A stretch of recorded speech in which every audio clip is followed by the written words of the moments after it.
Por la señal de la Santa Cruz de nuestros enemigos, líbranos, Señor Dios nuestro, en el nombre del Padre, del Hijo y del Espíritu Santo. Amén.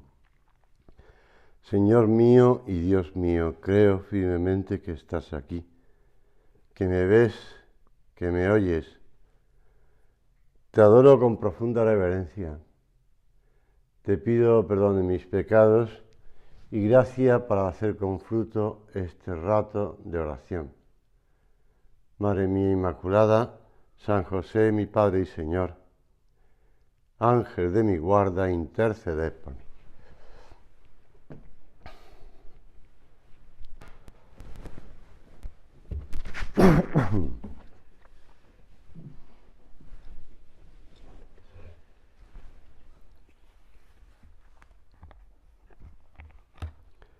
El Evangelio de hoy recoge cómo el Señor elige a los apóstoles y les envía pues a predicar. Ya en la misma semana ya hemos leído el envío de los 72 discípulos. Ahora el Señor va concretando más. Escoge a los 12. No porque sean los mejores, no porque sean pues las personas más capaces, es decir, las autoridades públicas de Israel o las autoridades religiosas o las autoridades iba a decir científicas. No. Escoge a quien quiso. El Señor que mira y que escruta los corazones de los hombres, no escoge por las virtudes, no escoge por los talentos, no escoge por las capacidades, escoge porque quiere. Porque quiere. Es más, escoge a uno de ellos que le va a traicionar después. Por lo cual hemos de pensar que Dios, cuando escoge, no escoge por lo que vamos a hacer, o por lo bueno que somos, o por lo que seremos, sino escoge porque quiere, porque nos quiere, porque es un querer de Dios, un querer de Dios. Claro, la palabra el verbo querer siempre se utiliza o bien o mal, ¿no? Ha hecho las cosas porque le ha dado la real gana. Bueno, pues porque quiere, ¿no? Sí, porque quiere, claro, porque quiere. Bueno, pero eso no es malo, ¿no? Bueno, depende. Si ha hecho siguiendo su capricho o ha hecho siguiendo su conocimiento. Pero ha escogido en libertad. Por eso, cuando el padre del Opus Dei, en el año 2018 escribía esa carta hablando de la libertad, nos lo explicaba. Cuanto más libres somos, más podemos amar. Y Dios es totalmente libre. Por eso Dios es amor. Por eso el Espíritu Santo es el amor entre el Padre y el Hijo. Y añade, y el amor es exigente. Todo lo aguanta, todo lo cree, todo lo espera, todo lo soporta. Primera carta a los Corintios. A su vez, crecer en el amor es crecer en libertad, es ser más libre. Con palabra de Santo Tomás de Aquino, cuanto aliquis plus ave de caritate, plus ave de libertate. Cuanto más amor, más libre. Summa Theologiae, el tercer libro de las sentencias. Cuanto más intensa es nuestra caridad, cuanto más intenso es nuestro amor, yo lo he traducido libremente por caridad, amor, más libres somos. También actuamos con libertad de espíritu cuando no tenemos ganas de realizar algo o nos resulta especialmente costoso. Si lo hacemos por amor, es decir, no porque nos gusta, sino porque nos da la gana. Y cita a nuestro Padre, debemos sentirnos hijos de Dios y vivir con la ilusión de cumplir la voluntad de nuestro Padre. Realizar las cosas según el querer de Dios porque nos da la gana, aquí ha salido la frase que ya conocíamos todos, que la repetía con frecuencia San José María, que es la razón más sobrenatural. Por eso, cuando tomamos decisiones, cuando elegimos cosas, y eso no tiene que ser en los momentos culmen de la vida, ¿no? No sé, cuando comienza un año, o cuando se acaban las vacaciones y empieza un nuevo curso, porque la gente cambia de colegio, la gente cambia de trabajo, la gente cambia de... No. Son decisiones que vamos tomando en lo ordinario, en el día a día, en el día a día. Y vamos eligiendo. Y vamos, haciendo las cosas porque nos da la gana. Pero claro, según el querer de Dios es lo que tenemos que escoger. Si tenemos que preguntarnos, como decía San José María, ¿estoy haciendo lo que Dios quiere? Bueno, no, es que realmente tengo este argumento, tengo este motivo, tengo esta razón que me empuja a hacerlo, o me he dejado llevar por el enfado, o por la pereza, o por los sentimientos. Bueno, pero es lo que Dios quiere. Dios quiere eso. Si Dios, que quiere lo mejor para nosotros, quiere eso. Por eso San Juan Pablo II explica, el verdadero conocimiento y la auténtica libertad se hallan en Jesús. Dejad que Jesús forme parte siempre de vuestra hambre de verdad y justicia y de vuestro compromiso por el bienestar de vuestros semejantes. Dejad que Jesús forme parte, os ayude a decidir, os ayude a querer. Es decir, no pondrá en nosotros el querer, aunque Dios realmente pone en nosotros el ser, el querer y el obrar. Es decir, sin Dios no seríamos capaces de obrar, sin Dios no somos capaces de hacer las cosas. Hombre, no somos infantiles, ¿no? Si tú ves a los niños hacen cosas todavía sin raciocinio y por tanto, si quieres, como los animales, por instinto. El otro día que estaba yo confesando en la parroquia, en el jardín, como llevamos ya 2 años, claro, allí alrededor hay madres que están en misa, pero que tienen a niños pequeños y tienen algunos. De hecho, una que tiene 8. Bueno, ayudada por su marido, pero había otra que tiene 4, otra que tiene 3. Bueno, y algunas de ellas, salen fuera, porque el niño pequeño está inquieto, lo que sea. Y recuerdo una que en verano las mujeres se ponen trajes largos, porque es más fresco, y entonces estaban con traje largo, no con falda, sino con traje largo. Y había una, había otra, y entonces estaban 2 niños o 3 jugando por allí, y la madre se atenta a misa por la puerta, pero los niños alrededor de ellas. Y en un momento un niño se agarró a una falda, y allí estaba tranquilamente agarrado a la falda, y hasta que su madre, que no era ella, se acercó y lo quitó de la falda, que no era la suya. ¿Por qué? Porque el niño vio una falda, como mi madre, me agarró. Pequeño, no piensa. Es decir, nosotros no podemos hacer así. Nosotros pensamos las cosas.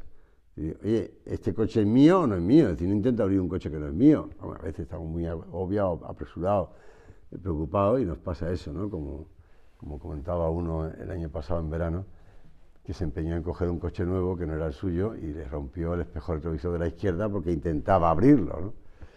Y después lo malo es que rompió también el de la derecha. Y no era su coche. Bueno, hay que pensar las cosas, ¿no? No somos niños. Pero en el fondo, eso, como dice, solamente la libertad que se somete a la verdad, con mayúscula, conduce a la persona humana a su verdadero bien. El bien de la persona consiste en estar en la verdad y realizar la verdad. La verdad con mayúscula. Todavía recuerdo a San Juan Pablo II diciendo esto mismo en en Santiago de Compostela en el año 89, en la Jornada Mundial de la Juventud. Jesús es el camino, la verdad y la vida. Con esa voz suya, y entonces pues bastante joven, con fuerza. Después, a la mañana siguiente, repitió la frase noche fría, ¿no? Porque una noche muy fría. Bueno, al hombre le cuesta comprender que la libertad de un ser humano es una libertad limitada en sí misma. En las clases esto ha salido bastante, en las clases que hemos tenido en la convivencia sobre moral. Solo podemos poseerla como libertad compartida. Solo puede desarrollarse si vivimos unos con otros. No podemos vivir aislados. Primero, porque el hombre no conviene que esté solo. Y en segundo lugar, porque claro, ya el hecho de no estar solo significa estar en familia. Y por tanto, la familia lleva consigo otras familias y otras familias. Y la libertad compartida. El marido con la mujer con el marido, los hijos, los compañeros de trabajo, los vecinos, bueno, todos. Solo puede desarrollarse si vivimos unos con otros. Solo puede desarrollarse. Y unos para otros. Es decir, según la voluntad de Dios, pues cuanto más cerca está el hombre de Dios, tanto más cerca está de los hombres. Ni Dios coarta nuestra libertad, ni los demás limitan nuestra libertad. Bueno, coartan nuestra libertad, la limitan en el sentido de que nos ayudan a ejercitarla. Don Mariano Facio, vicario auxiliar de la Apertura, publica un libro sobre San José María, el último romántico. Y en la presentación del libro decía: el título del libro está tomado de unas palabras del fundador del Opus Dei, en las que se define a sí mismo como el último de los románticos, dispuesto a dar la vida por defender la libertad de todas las personas, como lo estaban los liberales del siglo XIX. Yo recuerdo que cuando estaba haciendo el servicio militar, estábamos en el primer campamento de la IMEC, estábamos durmiendo en compañías con soldados del servicio militar normal, aunque nosotros fuésemos IMECos, como se decía, de IMEC, ¿no? Es decir, de la milicia universitaria. Después ya hacíamos la gimnasia, las clases y todo esto aparte, ¿no? Pero en las compañías estábamos en las mismas compañías con los demás, mezclados además, mezclados. Yo recuerdo que en Militera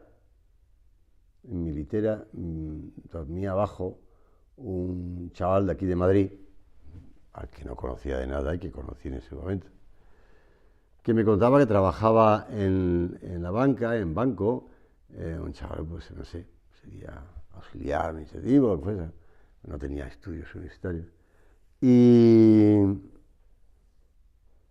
que además pertenecía al sindicato, no sé si era UGT o Comisiones Obreras, yo creo que era UGT, de la banca, y que, bueno, pues que no creía en nada, y que...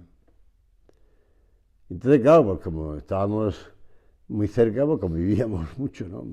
Durante el día no, pero después llegaba la hora de dormir y estábamos ahí los dos. Entonces hablábamos y tal, y íbamos comentando cosas. Entonces un día le dejé el libro de conversaciones con Monseñor Escrivá de Balaguer. Porque ya sabía que yo era de la obra. Entonces le dejé el libro y se lo leyó. Ya digo que no era un hombre que no tenía fe. Y le dije, bueno, ¿qué tal? ¿Qué te ha parecido? Pues me ha gustado mucho, me ha gustado eso. Digo, bueno, pues, ¿te ha gustado mucho? ¿Pero qué? Dice, mira, lo que más me ha llamado la atención, lo que más me ha gustado, es el respeto, la defensa y el amor que le tiene a la libertad. Dije, pues mira, chico, te has quedado con lo más importante, yo creo. Bueno, el amor que tiene a Dios, eso no nos ha quedado, pero el amor a la libertad. La libertad no es para elegir entre el Barça y el Madrid. Sin ella no podemos amar, decía don Mariano.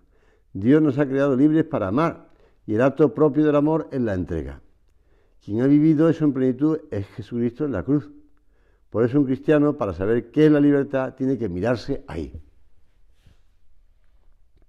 Tiene que mirar y comprender esa libertad que nos ha salvado. Esa libertad que Cristo además nos ha ganado en la cruz. Porque sin Cristo, pues seríamos unos egoístas, seríamos unos orgullosos, seríamos unos perezosos, nos dejaríamos llevar por las pasiones y el pecado nos dominaría.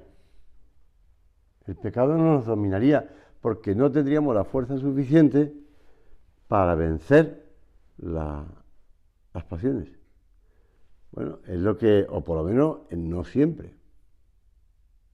Y lo malo es que cuando es no siempre, uno va entrando en la cuesta abajo y de cada vez menos, porque va perdiendo fuerza en los músculos del alma. La oración es la escuela en la que uno se ejercita en el amor y en la libertad. Porque es donde abre su corazón al Señor y donde el Señor, pues, que ya está en el corazón del alma en gracia, pues le va hablando. Por lo menos cuando se abre es deseo de escucharle, ¿no? Porque el Señor siempre está con nosotros. Lo que pasa es que otra cosa es que queramos escucharle.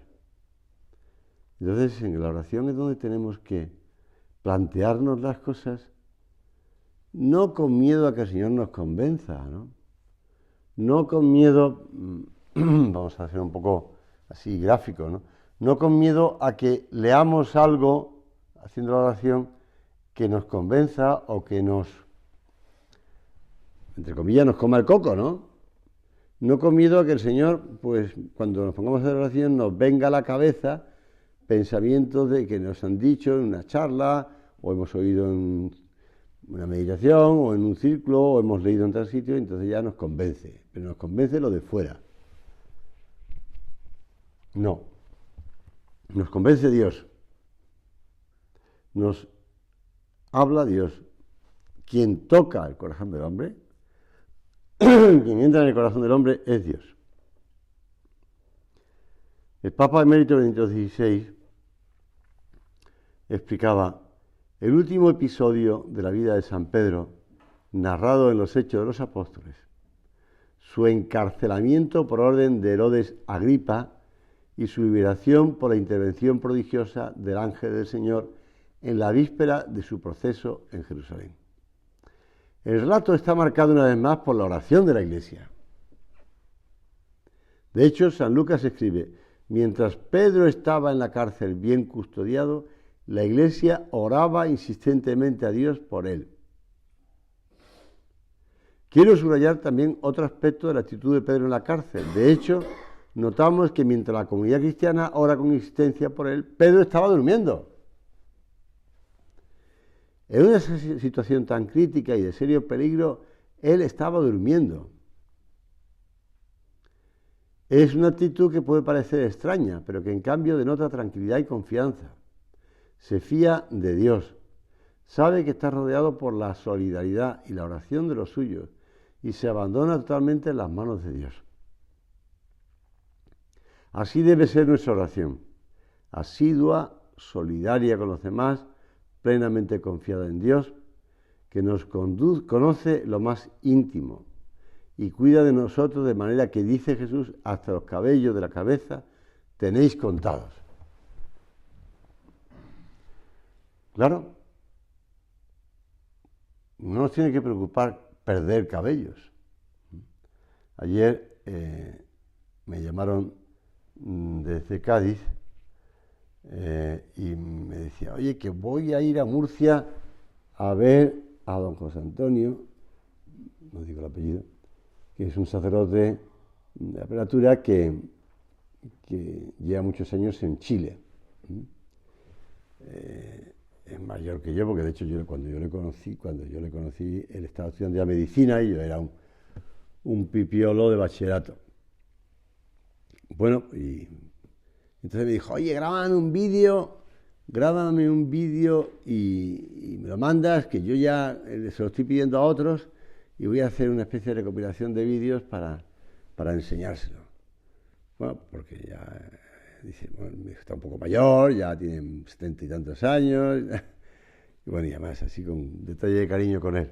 Entonces, claro, pues puse el móvil, pues, y entonces hice una prueba, y lo primero que vi, como estaba sentado y el móvil estaba en plano, pues me cogía perfectamente los cabellos de tu cabeza, que están muy contados, porque ya se pueden contar muy fácilmente, claro.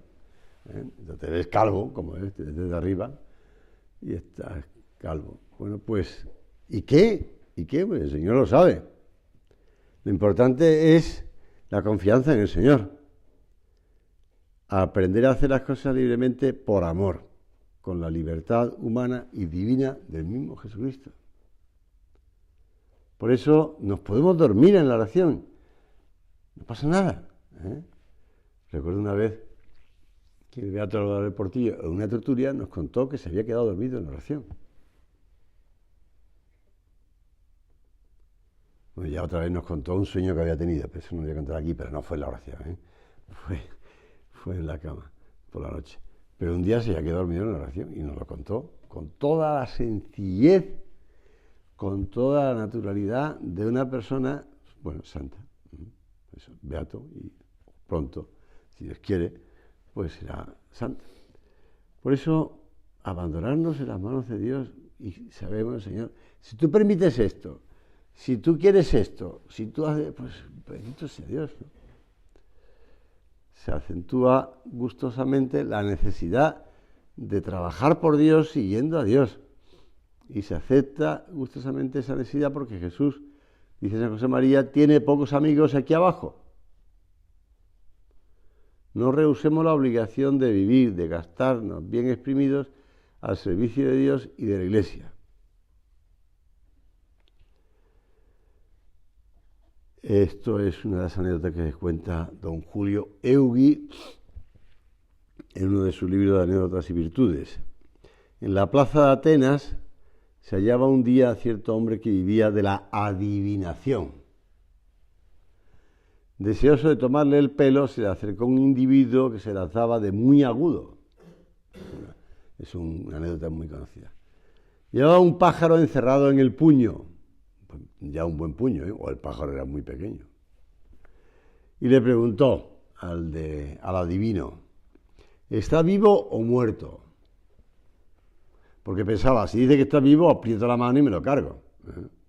Y si dice que está muerto, abriré la mano y lo soltaré. Pero el adivino, que ya se sabía el truco, contestó, el pájaro está como tú quieras. Vivo si tú lo quieres vivo. Y muerto si tú lo quieres muerto. Lo mismo se puede decir de nuestro destino, como lo queramos. Le podemos preguntar a Dios, Señor, ¿cuál es mi destino al final de mi vida? ¿Voy a ir al cielo o al infierno? Y Dios, que lo sabe, te contestará. Tu destino será el que tú quieras. El que tú quieras. El que tú quieras. Hay un libro que... Hay una serie de libros, pocos, que yo considero tesoros. Lo malo es que después voy cambiando de casa y los voy perdiendo, pero... Y es un libro de Jutta Burggraff, esa teóloga alemana ya fallecida, que se titula Libertad vivida con la fuerza de la fe. Y le preguntaron a ella lo siguiente, de hecho yo tuve la ocasión de conocerla porque estuvo en Santiago de Compostela en una sesión a la que le invité a dar a sacerdote, y después al público en general. Y entonces le preguntaron a ella lo siguiente, obedecer a Dios es fuente de libertad. Lo afirma usted en su libro. ¿Qué quiere decir con esto? Entonces ella explicaba, el mismo Dios, la fuente de toda vida, quiere habitar cada vez más profundamente en nosotros. Desde nuestro núcleo más íntimo quiere darnos la vida en abundancia. De algún modo u otro, cada hombre está llamado a revivir el drama experimentado por San Agustín.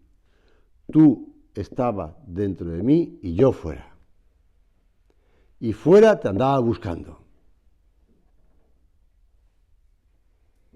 Qué bonito es aplicarse uno exactamente esa frase de San Agustín. Tú estabas fuera de mí y yo fuera. Tú estabas dentro de mí, perdón, y yo fuera. Yo andaba por ahí dando paseos, buscándote, tal.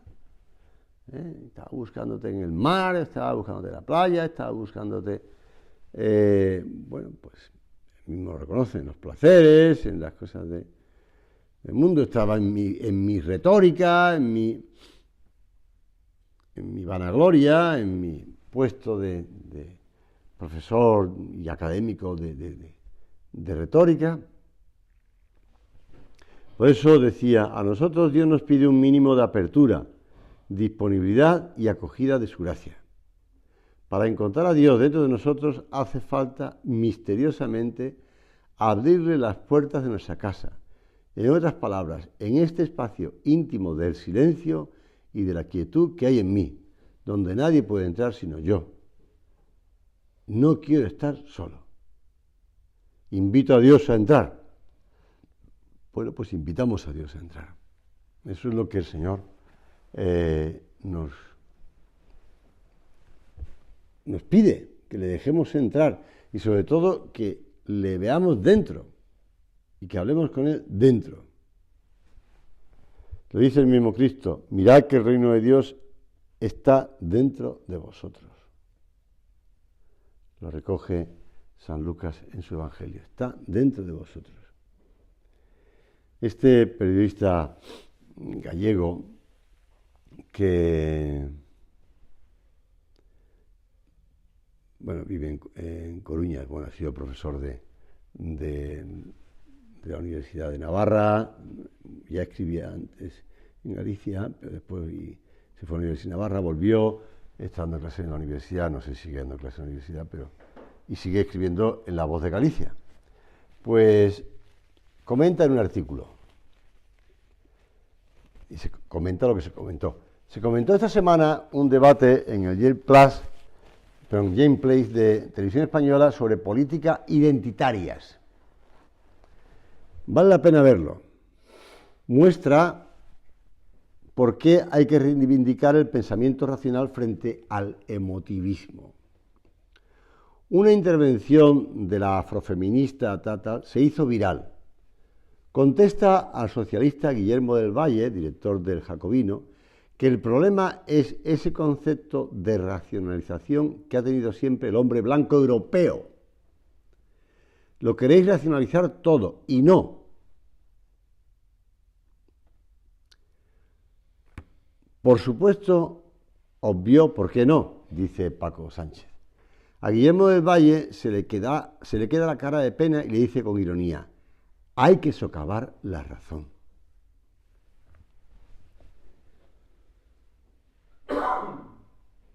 El emotivismo impide argumentar y llegar a acuerdos. Primero porque lo prohíben.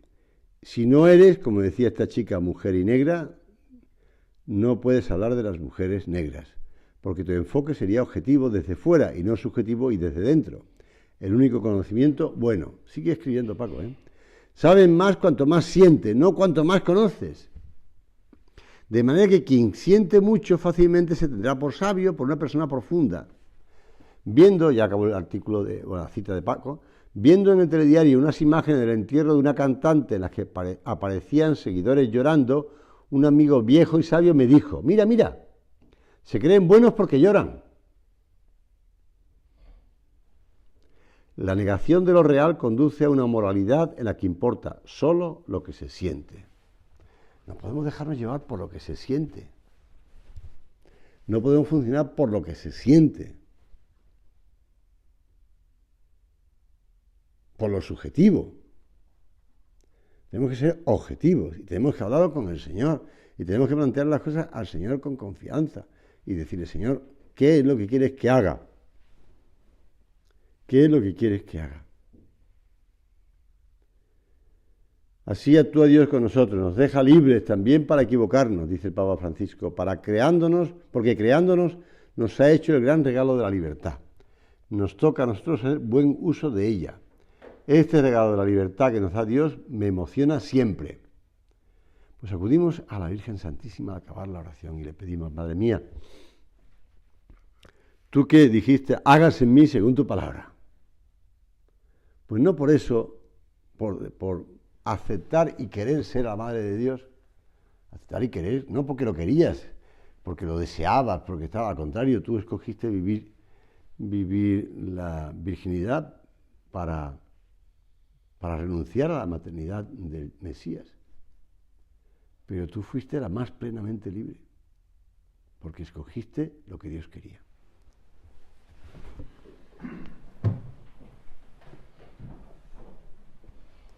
Doy gracias, Dios mío, por los buenos propósitos, afectos e inspiraciones que me has comunicado en esta meditación. Te pido ayuda para ponerlos por obra. Madre mía Inmaculada, San José, mi Padre y Señor, Ángel de mi guarda, interceded por mí.